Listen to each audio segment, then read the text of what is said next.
Поселки спутники Сибая с каждым годом разрастаются. Все больше горожан перебираются жить в частные дома. Причина тому отчасти и высокие коммунальные платежи, но больше всего людей привлекает возможность воплощать свои идеи в собственном дворе. Семья Мосигутовых не исключение. Более десятка лет назад супруги приобрели участок земли в поселке Аркаим. Хозяйка дома Ляля Хакимьяновна признается: вспомнить страшно. 12 соток поля, неухоженного, необработанного, что называется, с нуля, повсюду камни. За что первым делом браться и не знали, но зато была возможность все сделать так, как мы хотели.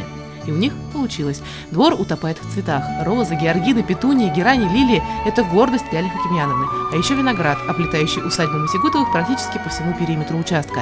А выращенным перцем могут позавидовать любой сетевой магазин. Урожай каждый год выходит на славу, признается супруг Руслан Марсович. Все это заслуга моей Ляли. Так нежно он называет свою жену. Неохота заходить. У меня одышка начинается уже. Привыкли тут ходить на свежем воздухе. Радуешься, делаешь. Утром выходишь с цветами, здороваешься. Ой, моя, ты красивая, хорошая. В любом месте остановишься, везде работа, слушай, давай работай. Ой, выходишь. Устал, заходи, отдыхай, опять выходи. Фонтан, газон, мангальная. Дизайн заднего двора разрабатывала хозяйка дома. Муж, как истинный помощник, воплощал все это в жизнь. В итоге вышло очень красиво, а главное – уютно. Для души, все для души. Охота делать, но еще не доделали еще. Доделывать надо. Если у Ляли Хакимьяновны хобби дизайн и садоводство, то Руслан Марсович увлекается охотой и рыбалкой, а еще наблюдением за погодой. С 1987 года ведет дневник, в котором записывает направление ветра, температуру, давление. Кроме того, следит и за народными приметами. Вот, например, я смотрю, с 1 января, вот в этом году такая погода, в следующем году такая и так далее. Ну, сверяю, мне надо для сверки вот это вот все. А потом же народные приметы. Вот, например, в такой день такая погода была, а потом вот такая погода должна быть. Вот это сверяю. Совпадает? Совпадает или нет. Ну, иногда совпадает, иногда нет. Вот так вот. А при охоте и рыбалке помогают? А при охоте, рыбалке, конечно, помогает. Уже знаешь, когда, что брать. Ну, и так видно, конечно. Но в основном смотришь уже на погоду, на давление. Это у меня и барометр есть. Вот я все записываю. Вот сегодня было 719 миллиметров. Утром было 4 градуса, это облачная погода. Сейчас вот это вышел, записать ветер. Вот смотрю на флюгер, северный ветер. Ляля и Руслан Мосигутовы не коренные сибайцы. В 1982 году они приехали сюда из Янчуринского района в гости. Им так понравился город, что решили, будут жить именно в Сибае. Руслан Марсович начал работать в Тресте, затем 15 лет трудился в пожарной части. Оттуда, уйдя на пенсию, устроился в сибайский филиал УГОК, кабельщиком-спайщиком. Там работает и ныне. Его супруга Ляля Хакимьяновна 33 года отработала в сфере торговли. Сначала была продавцом фирменного магазина Сибайского мясокомбината, потом трудовой путь продолжила в Башспирте, оттуда и вышла на пенсию. За это время супруги вырастили двоих сыновей – Марата и Даниса. Подрастает внучка Нелли. Вспоминая прожитые годы, наши герои улыбаются. Как хорошо, что вы приехали именно в Сибай. Здесь у нас все получилось. Мне кажется, Сибай самый чистый город на свете. Вот красота. В любом месте подойдешь и уже... Вообще все так говорят, вот приезжие у нас, он с Альшая приехал, братишка его тоже, вообще чистоган, говорит, красота хорошая. Вы не пожалели, что стали? Нет. Нормально. Тут уже сейчас вообще, друзья, это уже работа, у нас как семья, родное уже, все уже, 30 лет живем. Все. Дети тут уже закрепились, как говорится, сколько уже. Уже в деревню поедешь, быстрее свой дом, охота свой, ужас, гнездо свое уже. Уютно у семьи Мосигутовых не только во дворе, но и дома. Чувствуется, что здесь царит добро и любовь. Гости у нас постоянно, признается Ляля Хакимьяновна. Да я и сама люблю, когда собираются большие компании. От этого радость в дом приходит. Супруги Мосигутовы прожили в браке 33 года. С такой-то женой счастливее меня нет человека, признается Руслан Марсович. Меня все устраивает. Это тыл. Всегда возвращаюсь. Никуда, ничего. Меня тянет прямо домой. Сразу. К такой женщине как же не потянет. Вообще нормально. Они познакомились случайно, и, как утверждает Руслан Марсович, он сразу понял, что это именно она. Как часто такое случается, Ляля в то время дружила с другим, однако у судьбы было иное развитие.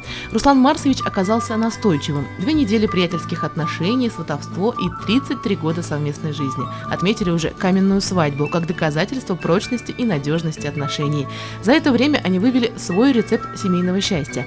Ингредиенты Ляли Хакимьяновны – уступчивость и умение промолчать, а Руслан Марсович прибавляет к этому большую порцию любви.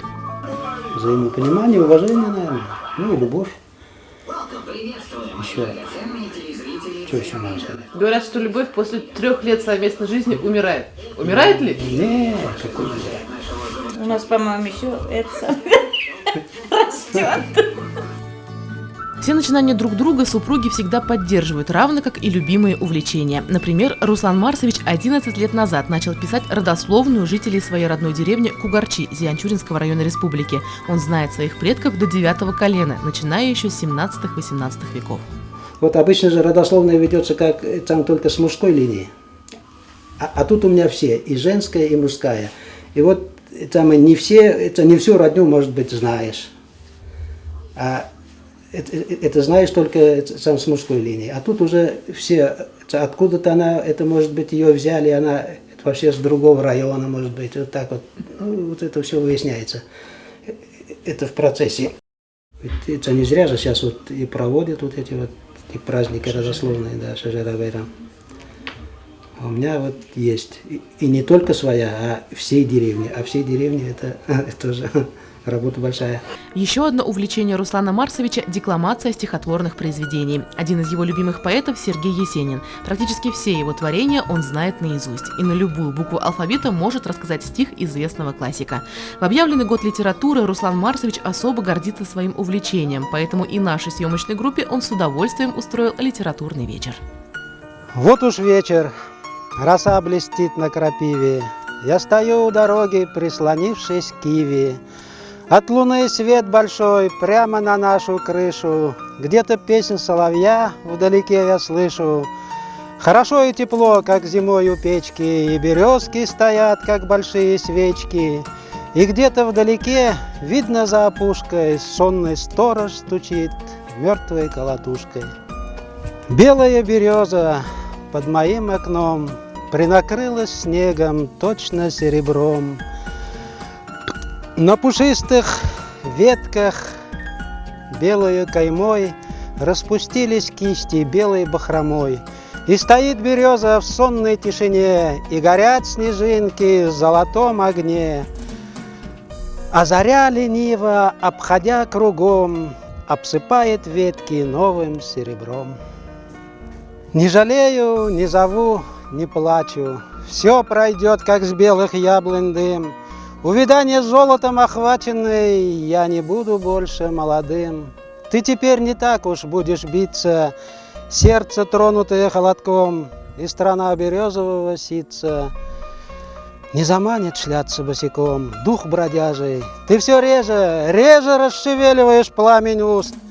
О, моя утраченная юность, буйство глаз и половодье чувств. Я теперь скупее стал в желаниях. Жизнь моя, иль ты приснилась мне, словно я весенней гулкой ранью проскакал на розовом коне.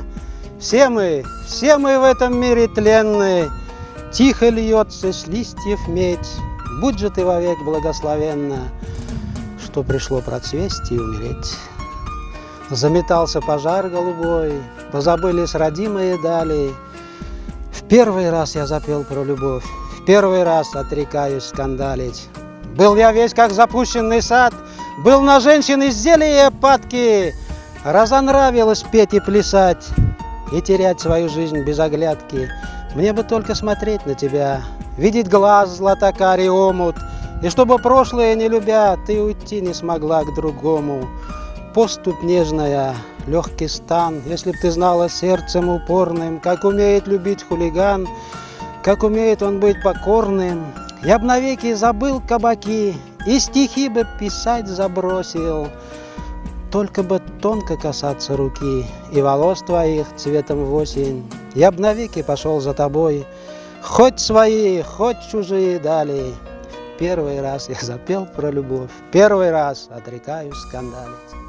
Оказывается, как это просто – жить счастливо. Не нужно великих денег, больших свершений, всемирной славы. И как много таких людей в деревнях и городах нашей страны. Людей, способных научить своим опытом главному – умению жить по чести, радоваться чему-то настоящему, ценить то, что имеешь. Оглянитесь, горожане, есть такие и среди нас.